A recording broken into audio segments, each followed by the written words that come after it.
Warahmatullahi wabarakatuh. Selamat pagi, salam sejahtera bagi kita semua. Yang saya hormati Bapak Ibu dosen serta teman-teman yang saya banggakan.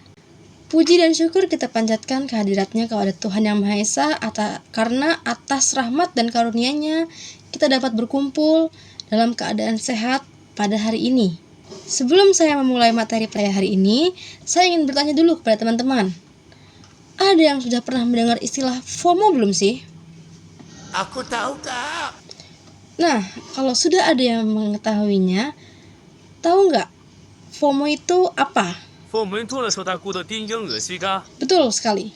FOMO merupakan singkatan dari Fear of Missing Out, yang artinya merupakan rasa takut tertinggal pada suatu keadaan tertentu. Entah itu tertinggal informasi, pengalaman, atau bahkan tren yang sedang terjadi pada saat ini. Media sosial menjadi bagian dari kehidupan sehari-hari kita, baik itu pada pemuda atau remaja di lingkungan sekitar kita.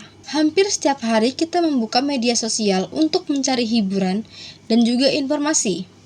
Namun, tanpa kita sadari, media sosial juga dapat menimbulkan rasa takut tertinggal dari orang lain. Contohnya seperti saat kita melihat teman sebaya kita terlihat lebih bahagia, lebih aktif, atau bahkan lebih mengikuti tren, itu disebut FOMO.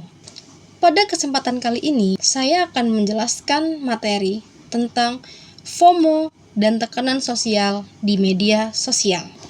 Hadirin yang saya hormati, media sosial sebenarnya memiliki banyak sekali manfaat, seperti memudahkan komunikasi serta memperluas informasi. Namun, penggunaan media sosial yang berlebihan juga dapat menimbulkan efek yang negatif pada kehidupan kita. Kadang, tanpa sadar, kita merasa hidup kita biasa saja setelah melihat unggahan orang tersebut.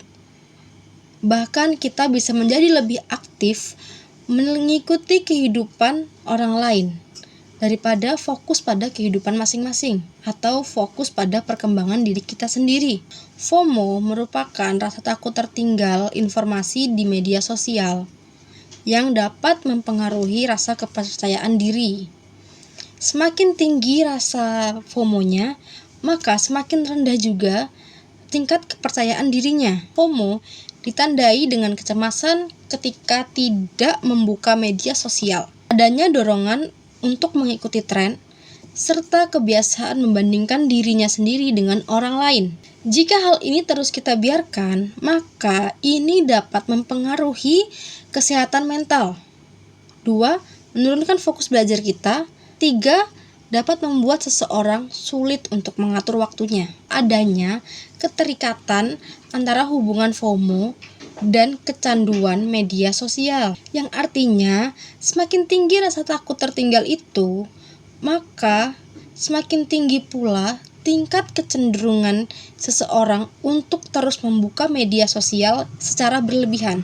Oleh karena itu, kita juga perlu bijak dalam menggunakan media sosial.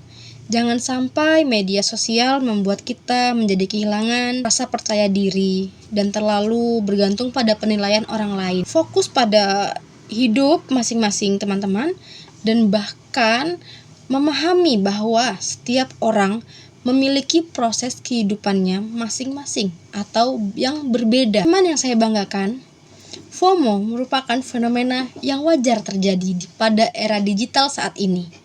Namun, kita juga harus mampu mengontrol diri supaya tidak mudah terpengaruh oleh tekanan yang ada di media sosial ini. Gunakanlah media sosial dengan bijak. Kita ambil manfaatnya dan hindari penggunaan yang berlebihan. Jangan kita terlalu sering membandingkan hidup kita dengan orang lain. Mari menjadi generasi yang bijak dalam menggunakan media supaya teknologi dapat memberikan manfaat, bukan justru menjadi sumber tekanan dalam kehidupan kita sendiri. Demikian yang dapat saya sampaikan. Jika ada salah kata, saya mohon maaf. Wassalamualaikum warahmatullahi wabarakatuh.